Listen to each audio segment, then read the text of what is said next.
Conselho Consultivo de hoje falamos da Europa e das mais recentes declarações do vice-presidente da bancada parlamentar do PS sobre o pagamento da dívida portuguesa. E para isso temos connosco Miguel Malaquias Pereira, economista, e também Rogério Fernandes Ferreira, advogado. Agradeço a ambos a vossa presença neste Conselho Consultivo e começo por si, Miguel. Anteontem celebraram-se 10 anos da moeda única, mas a zona euro parece estar cada vez mais dividida. Mas, de facto, nós estamos a viver momentos únicos e ímpares na história da moeda única. Estamos a viver uma crise de dívida soberana, uma crise financeira, uma crise económica e, portanto, desse ponto de vista, em termos até da própria história económica, a história da moeda única, estamos a viver momentos invulgares e que requerem medidas urgentes de resolução dos problemas. Isso, infelizmente, não tem acontecido. Tivemos mais uma cimeira recentemente que não resolveu os problemas imediatos da zona euro e, portanto, continuamos sempre a adiar, no fundo, o estancar de toda esta instabilidade financeira da zona euro. Eu, como já tinha aqui referido há algumas semanas atrás, penso que foram dados passos interessantes nesta última Cimeira Europeia, mas, uma vez mais, e repito-me, não se resolveu o problema imediato. O problema, aquilo que eu aqui chamei de os problemas de curtíssimo prazo. Penso que neste momento, sem uma intervenção do BCE, não conseguiremos estancar esta instabilidade crescente da zona euro e, portanto, eu espero que nos próximos... Foi já marcada uma nova cimeira para final de janeiro, princípio de fevereiro, antes mesmo até da cimeira de março, que já estava marcada, e eu espero que nas próximas semanas, efetivamente, se avance para esse caminho. Essa hipótese do BCE parece estar posta de lado, mas o BCE vai gerir o atual FEF a partir do próximo ano. Permite uma maior intervenção do BCE? Ou... Bem, é um ponto positivo, De qualquer maneira, eu acredito que neste momento seria importante uma intervenção direta. Vamos lá ver. O que está aqui a acontecer é que o BCE se assumiu, ou se tem vindo a assumir, e reforçou esse papel nesta última cimeira de credor de último recurso no que respeita ao sistema financeiro. A nível de medidas não convencionais, alargou os empréstimos, por exemplo, para um prazo de 3 anos, aliviou as garantias e os colaterais exigidos, diminuiu as reservas bancárias para os bancos da zona euro e, portanto, tudo isso são medidas importantes que aliviam a pressão do sistema financeiro. Efetivamente, podem permitir aqui um maior acesso do sistema financeiro e, de certa maneira, tentar com isso incentivar a liquidez. Só que há aqui um problema gritante. Houve um erro crasso em termos políticos na resolução do problema da Grécia, quando se envolveu os privados. Havia muita pressão política para envolver os privados no default ordenado, no default organizado. Como aqui tinha referido, isso abriu um precedente perigoso, porque daí para a frente todos os privados se quiseram desfazer de títulos de dívida pública soberana. Agora tentou-se corrigir, ou estar-se a tentar corrigir essa situação, mas isto quer dizer o quê? Quer dizer que mesmo com estas medidas não convencionais que permitem, de certa maneira, um acesso a um crédito mais facilitado, as instituições financeiras têm algum receio de injetar esse dinheiro na economia. Por um lado, porque há uma instabilidade económica muito grande por parte das famílias e das empresas, há um nível de incumprimento crescente. Por outro lado, poderiam resolver o problema se comprassem dívida pública, mas ainda há aqui muito receio porque, obviamente, ainda se viu recentemente com as necessidades de recapitalização da banca e a necessidade de valorização da dívida pública nos balanços a valores do mercado, os bancos sofreram bastante as instituições financeiras sofreram bastante nestes últimos tempos. Portanto, há aqui um receio, de certa maneira, mesmo que as instituições financeiras tenham dinheiro para injetar na economia, por um lado, na economia real há dificuldades crescentes. No caso de compra de dívida soberana, que podia ajudar a resolver o problema, os bancos ainda estão muito renitentes face a essa situação. E, portanto, temos aqui um problema que eu, uma vez mais, Não vejo que possa ser resolvido sem uma intervenção mais direta por parte do BCE no que respeita à dívida soberana. Mas acha que mais cedo ou mais tarde vai acontecer? Eu, em circunstâncias normais, não sou apologista desta medida, naturalmente, mas nós não estamos a viver, como já referi, circunstâncias normais, estamos a viver circunstâncias excepcionais. E em circunstâncias excepcionais exigem-se medidas excepcionais. E, portanto, eu acho que corremos o risco de, se não houver uma intervenção direta do BCE no mercado de dívida soberana, de, se calhar, estas medidas são positivas, se calhar levar-nos àquilo que é importante, que é uma maior disciplina orçamental, etc. Mas o entretanto é muito difícil e podemos chegar lá numa situação muito, diria eu, lastimável. E, portanto, eu espero que haja essa intervenção. Desejo que haja essa intervenção.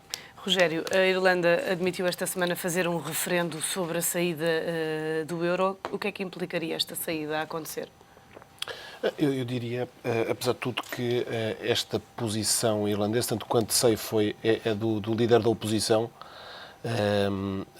E, portanto, a Irlanda, para já, acho que isto é uma resposta também a uma situação interna na Irlanda. Em primeiro lugar, o governo é um governo de coligação. E, por outro lado, a Irlanda também sempre teve posições relativamente próximas das de Inglaterra.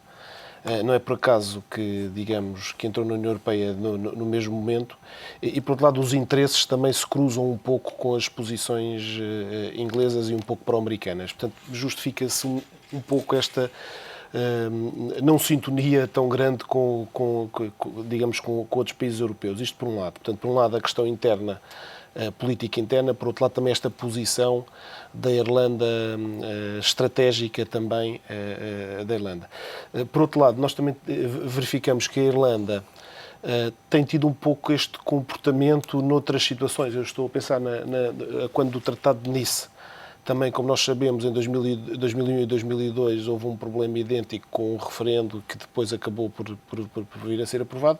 E depois do Tratado de Lisboa assistimos à mesma coisa em 2008, 2009, salvo erro.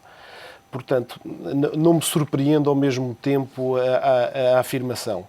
Seja como for, digamos, o não da Irlanda obviamente que complicaria ainda mais a questão da moeda única, mas independentemente do não, só o anúncio acho que em si mesmo é negativo digamos, para as medidas que foram anunciadas.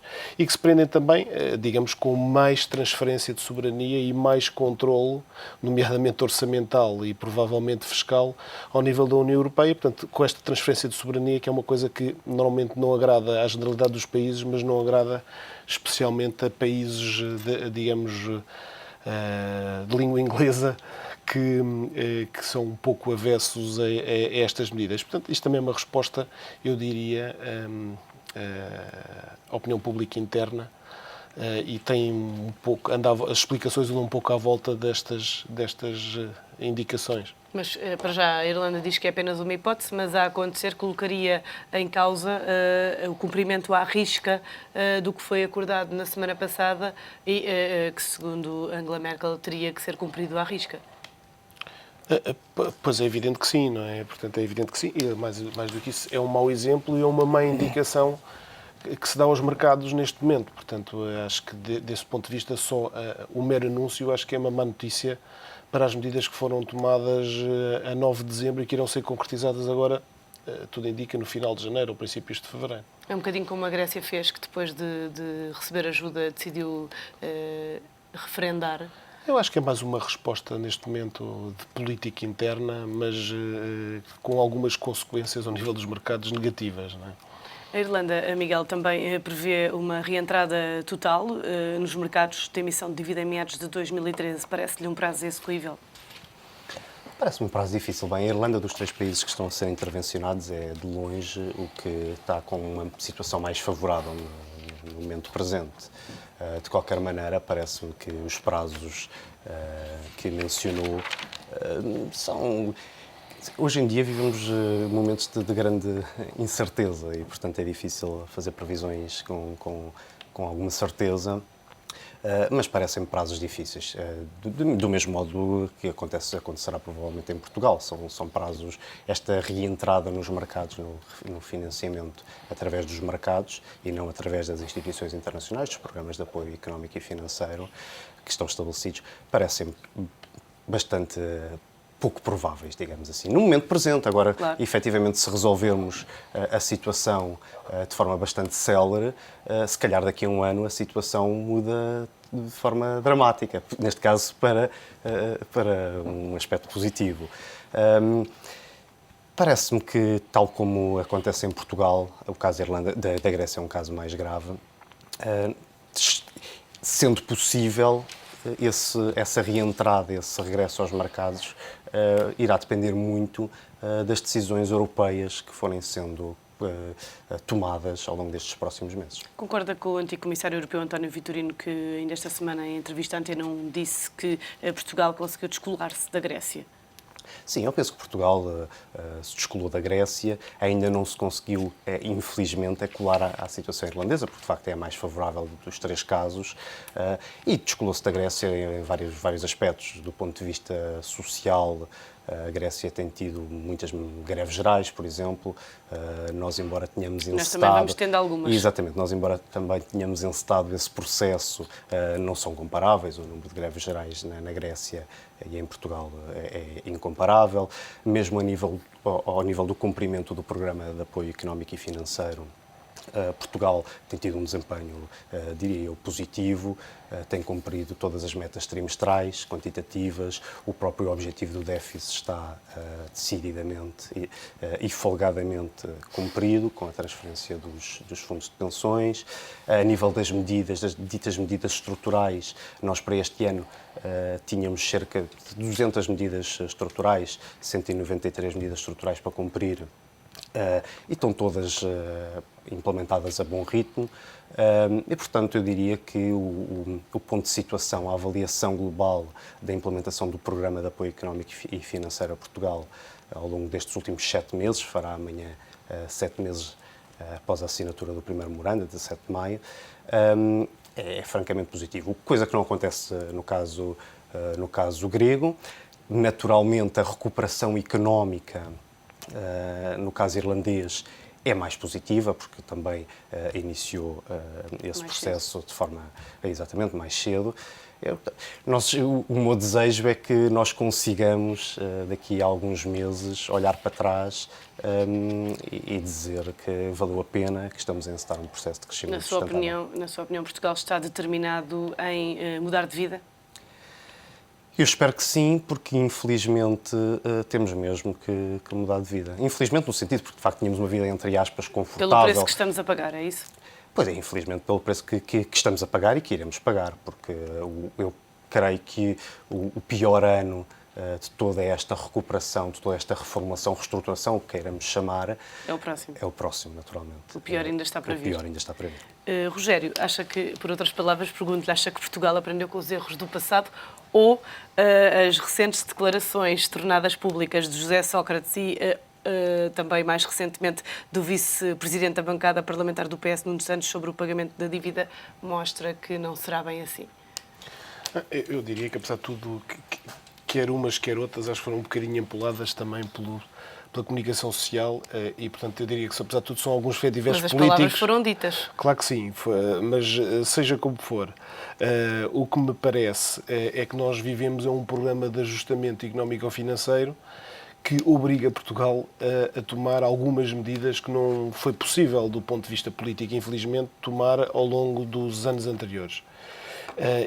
E por isso acho positivo também, embora não sejam, como o Miguel disse aqui, as tais medidas de curto ou de curtíssimo prazo que provavelmente os mercados ouvirão e permitirão resolver, digamos, no curto ou no curtíssimo prazo estes problemas, são medidas de fundo e são medidas de longo prazo. Portanto, o ideal, e aliás que é o que prevê a lei do enquadramento orçamental, é que a atual lei do enquadramento orçamental portuguesa é que nem sequer haja déficit, ou seja, que os saldos orçamentais sejam nulos ou sejam positivos. Portanto, o déficit orçamental em si mesmo, quer dizer, o endividamento ou o recurso a empréstimos pode ser útil desde que esses empréstimos sejam, digamos, utilizados adequadamente. Portanto, estas medidas de fundo, medidas, digamos, de consolidação orçamental que são agora impostas pela União Europeia e outras mais diretas pelo programa, que são impostas pelo Programa de Ajustamento Económico-Financeiro, são medidas positivas e que vão, de facto, no bom sentido e que provavelmente permitirão corrigir alguns dos erros do passado. Portanto, respondendo concretamente à sua questão. Não é? Miguel, ainda pegando nestas declarações, foram declarações pouco ortodoxas, como muitos referem. Acha que chegam, na sua opinião, enquanto economista, acha que chegam para descredibilizar Portugal perante os mercados? Ou não têm efeito? Creio que não, mas de qualquer maneira são afirmações óbvias e profundamente infelizes, obviamente profundamente infelizes, porque de facto Pedro Nuno Santos é vice-presidente da bancada parlamentar do maior partido da oposição, um partido que tem muitas responsabilidades nos últimos anos, na governação do país nos últimos anos. Nos últimos dias temos assistido a algumas afirmações menos conseguidas no que respeita à dívida pública, ao endividamento por pessoas ligadas ao Partido Socialista, nomeadamente o ex-primeiro-ministro José Sócrates. E convenhamos que o Partido Socialista nos últimos anos tem muita culpa neste excesso de endividamento. Basta referir que entre 2005 e a situação atual, o presente, a dívida pública aumentou quase 40 pontos percentuais do PIB. Se analisarmos em valor nominal, aumentou quase mais de 80%. E, portanto, tivemos aqui, nestes últimos 5, 6 anos, um excesso de endividamento, aliás, um crescimento da dívida em termos galopantes, sem paralelo na nossa história recente. E, portanto, eu penso que esse tipo de afirmações esperaria eu de um bloco de esquerda, de um líder parlamentar de um bloco de esquerda, eventualmente de um líder parlamentar de um partido comunista. Do Partido Socialista, espero que situações como essas não se repitam, porque, evidentemente, depois com os ecos que foram sendo dados... Foram corrigidas, mas não deixam de ter sido ditas. Não, eu, por acaso, não sei se foram corrigidas, porque o deputado Pedro Nuno Santos reiterou tudo aquilo que tinha dito no Parlamento ainda ontem. E, portanto, insistiu no erro, e quando se insiste num erro, sabendo-se que se está a errar, há aí uma manifesta falta de inteligência. Manuel Alegre também veio em defesa do deputado e disse que foi um estado de alma porque Portugal não deve aceitar estar de joelhos, estou a citar. Mas pergunto-lhe, acha que um deputado deve expor os seus estados de alma assim desta maneira? Vamos lá ver, um deputado é um político com enormes responsabilidades. Por isso lhe pergunto. Por isso é preciso ter algum cuidado. Esta história hoje em dia de dizer não há problema porque foi num comício partidário e, portanto, um comício partidário era para militantes. O problema é que, senão, entramos no mundo da pura demagogia.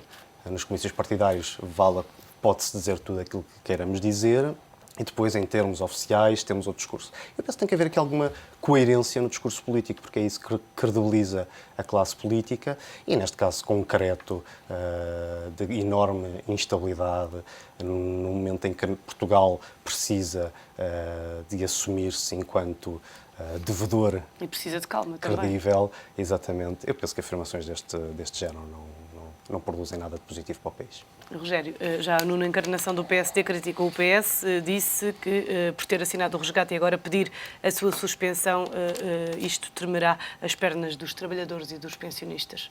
Concorda? Repare, eu acho que Portugal tem que se tornar credível nos mercados neste momento. Quer dizer, há aqui uma prioridade nacional que quer o Partido Socialista, quer o Partido Social Democrata, quer os respectivos dirigentes, quer os deputados, é um problema. Portugal está neste momento com um problema de credibilidade externa e, portanto, precisa de cumprir o acordado com as instâncias internacionais. Mas este tipo de afirmações são, e passo a expressão, achas para a fogueira? Claro que são afirmações que eu acho que não são afirmações adequadas para a conjuntura económico-política que neste momento estamos a viver. Portanto, eu diria que Portugal, também ao nível das afirmações que são políticas e que são públicas, e, portanto, os políticos, os deputados e os governantes devem ter presente que há uma conjuntura político-económica internacional que exige que Portugal se mostre também a esse nível credível. E julgo que, apesar de tudo, tem cumprido esse papel, como demonstra, aliás, as declarações mais recentes da chanceler Merkel na Alemanha. Claro. Não é? Portanto, acho que, apesar de tudo, tem-se feito um esforço nesse sentido, não obstante estas afirmações um pouco esporádicas e estes fediveres políticos, como há bocadinho chamei. Miguel, mas pronto, quando eu dizia que as declarações foram corrigidas, referia-me nomeadamente a José Sócrates, que disse que o que defendia era uma gestão da Claro, dívida. claro. Como é que, na sua Depois opinião, houve também algum aproveitamento político, naturalmente. como é que, na sua opinião, se gera esta dívida? Pois uma dívida que é galopante acaba por ter enormes dificuldades, trazer enormes dificuldades para a sua gestão. Tanto que assim é que Portugal não foi capaz de gerir a sua dívida e teve que recorrer a um programa de assistência económica e financeira. É evidente que ninguém, no seu perfeito juízo, pensa que é possível pagar uma dívida que já é superior à riqueza criada no país durante um ano de uma só vez. Portanto, isso é impossível. Há, de facto, aqui um processo de gestão de dívida, mas o processo de gestão de dívida implica pagar essa dívida e tentar reduzir essa dívida. Aliás, nós desde 2005 que estamos largamente acima do limite dos 60% do PIB de dívida pública e, portanto, é necessário, ou seria necessário, infelizmente ainda a dívida continuará a crescer no futuro próximo, seria necessário encetar um processo de recuperação e que está a ser feito, só que trará resultados mais tarde. Eu penso que o importante aqui, de facto, como o Dr. Rogério Fernandes Ferreira referiu, é passar uma mensagem de credibilidade. Eu penso que isso, grosso modo, tem sido conseguido. Aliás, a chanceler Merkel elogiou o próprio cumprimento do objetivo para o déficit este ano. Se bem que aí eu tenho visto poucas pessoas falarem sobre o assunto, eu creio que o modo como o déficit deste ano será atingido não é motivo de regozijo. E passo a explicar porquê. Por medidas extraordinárias? Bem, antes de mais por medidas extraordinárias, mas já eram conhecidas. Mas, naturalmente, percebemos hoje que o eliminar de metade do subsídio de Natal era perfeitamente ultrapassável neste momento, porque se nós, vamos lá ver, o déficit real deste ano atingirá qualquer coisa como 7,9% do PIB.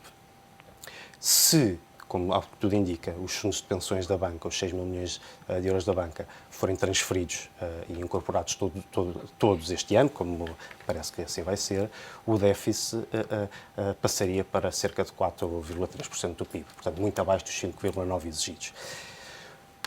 O corte no subsídio de Natal, ou de metade do subsídio de Natal, equivale a cerca de 0,5% do PIB. Portanto, mesmo que esse corte não tivesse sido efetuado, nós atingiríamos, portanto, fazendo as contas, um déficit de 4,8% do PIB. E, portanto, ainda assim muito abaixo dos 5,9% exigidos. Portanto, percebemos hoje que, de facto, foi pedido um esforço aos portugueses que, nas circunstâncias... Teria sido evitável?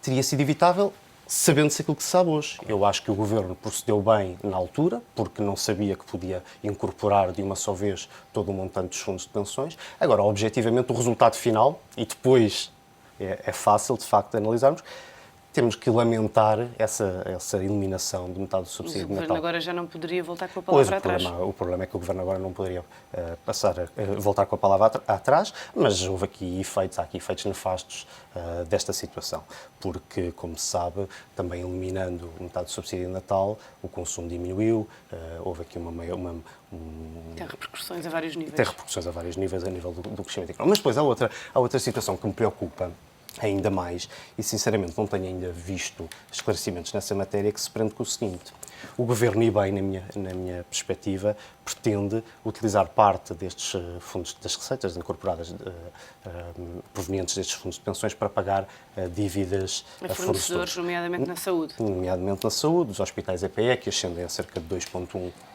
mil milhões de euros. O que é que acontece? O déficit este ano está a 4,3%, tudo incorporado. Acaba o ano, iniciamos o déficit no ano seguinte no valor real deste ano, que ascende a cerca de 7,9% do PIB.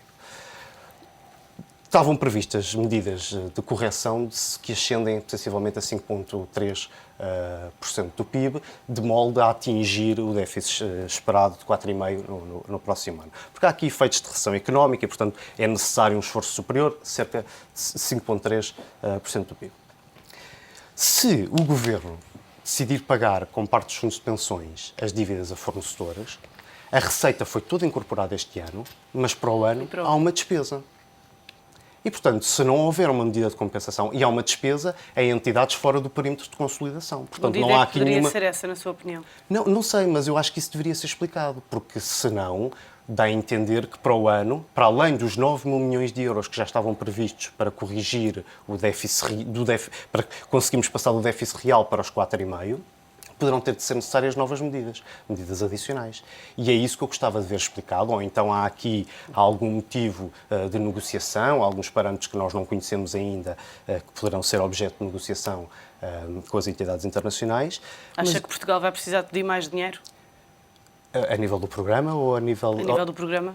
Bem, a nível do programa é cedo demais para solicitarmos. Eu penso que a estratégia que tem sido seguida é a estratégia correta. Nós primeiro temos de cumprir, temos de mostrar trabalho, isso tem sido conseguido, esses objetivos têm sido alcançados e a seu tempo, provavelmente, e não seria, diria eu, não seria nada de excepcional ou de extraordinário uma reestruturação do programa. Mas eu digo perante essa sua dúvida. Não, mas a minha dúvida é uma dúvida muito concreta para o ano que vem. A nível mais global do programa, repara, o nosso programa é o programa mais pequeno dos 3 países intervencionados em valor nominal e em percentagem do PIB. Por exemplo, só para lhe dar uma justificação, para, de facto, não seria nada de extraordinário se esse programa viesse a ser reformado. Mas para o ano, em concreto, há aqui uma dúvida que me assola e que me parece muitíssimo pertinente, que é se o Governo para o ano tem uma despesa que não estava prevista, de cerca de 2 a 3 mil milhões de euros, como o Sr. Primeiro-Ministro tem referido, e não há uma receita que compensa essa despesa, temos aqui um desvio substancial. E, portanto, ou, uma vez mais, há aqui um acordo implícito com as entidades internacionais que irá permitir contornar essa situação, ou então podemos ter aqui um problema aborrecido para resolver no próximo ano. Vamos ver. Ainda retomava aqui excertos da entrevista do anticomissário europeu António Vitorino à Antena 1. Ele defende uma reorientação radical dos fundos comunitários e pergunta investimentos para quê, em que setores? E diz ele que não vão ser as rotundas das autarquias locais que nos vão fazer crescer. Concorda? Concordo, estou de acordo. Acho que vale a pena reorientar os fundos comunitários e, portanto, em vez de estarmos a discutir a questão da constitucionalização do déficit, saber se deve estar na Constituição ou se basta estar na lei do enquadramento, passarmos a ter esse tipo de preocupações. Aliás, é curioso ver que esta preocupação, ou digamos, esta mudança de perspectiva que o comissário António Vitorino nos deixa é um bocadinho a perspectiva que nós assistimos um pouco anteriormente aqui em Portugal entre a resolução dos problemas do déficit versus a resolução dos problemas económicos, que o Sr. Presidente da República também teve a oportunidade de chamar a atenção, por um lado, e, por outro lado, a própria oposição e o Partido Socialista também tem feito. Curiosamente, assistimos um pouco a essa preocupação agora em algumas declarações ao nível europeu, designadamente por Lagarde, que chama precisamente a atenção do problema, que estas medidas são medidas recessivas e é preciso agora olhar para o problema também da recessão económica e ver que medidas adicionais é preciso tomar. Portanto, estas afirmações do ex-comissário Vitorino vão exatamente nesta perspectiva e neste sentido e, como tal, acho muito adequadas. Já agora, e continuo neste tema, o António Vitorino diz também que o investimento deve ser feito em setores prioritários, nomeadamente que permitam aumentar a capacidade de exportação e que permitam produzir internamente aquilo que permita substituir as exportações no que for possível. Eu não poderia estar mais de acordo, mas não é propriamente uma novidade, de facto, isso já devia ter sido feito há esse tipo de estratégia. Em que setores é que se deve apostar? Todos os setores, de facto, que permitam, entre aspas... Bens transacionais. Exatamente, políticas de substituição de importações. Agora, claro, isso não se decreta, hoje, nos dias de hoje já não se decretam políticas de substituição de importações. É preciso criar as condições necessárias para que possamos encetar aqui um processo de criação de empresas exportadoras. Portugal tem poucas empresas exportadoras, temos pouco mais de 20 mil empresas exportadoras, mas dessas 20 mil, se calhar 3 mil é que têm um peso significativo a nível de exportação e, portanto, é necessário criar aqui condições para alargar. O peso das nossas exportações no PIB também é relativamente pequeno. Portanto, esse processo terá de ser feito, fará parte desse, como aqui referíamos, desta nova situação, deste mudar de vida que teremos de encetar nos próximos anos. Miguel Malaquias Pereira, Rogério Fernandes Ferreira, muito obrigada pela vossa presença neste Conselho Consultivo, e fica por aqui o Conselho Consultivo de hoje.